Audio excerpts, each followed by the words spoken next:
પ્રેમ કરી લો. ઘણી વાર ડાયરામાં હમણાંથી બોલું છું, પ્રેમ બેનને કરજો. આપણી બેન હોય ને, માની જની બેન, એને પ્રેમ કરજો. શું કામ એને પ્રેમ કરજો?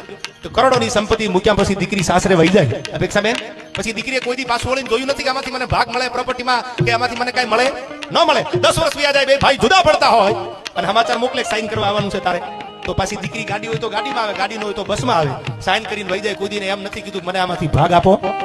હું ઘણી વાર કહું છું, આજે કહી દઉં, અમારા ગામડાની બહુ જૂની કહેવત છે, ખાલી આવે તો આટલો લઈ જાય અને બેન આવે તો આહુડા પાડતી જાય. આજના યુવાનો માટે આ વાત કરું છું કે આ કહેવત તો વર્ષો જૂની છે ને ખોટી પાડવાના પ્રયાસ કરજો. હાળી આવે તો હાડલો લઈ જાય, બેન આવે તો આહુડા પાડતી જાય. શું કામ? તમારા દુઃખમાં જો કોઈ આહુડું પાડે ને તો બેન પાડી શકે. દુનિયામાં કોઈ હાળી રોઈ હોય દાખલો મેં નથી આપ્યો. એ તો જમવાનું હોય તો પૂગી જાય. એકચ્યુઅલી જીજુ ક્યાં જવાનું છે, કઈ હોટલમાં જીજુ જવાનું છે, એમ નહીં.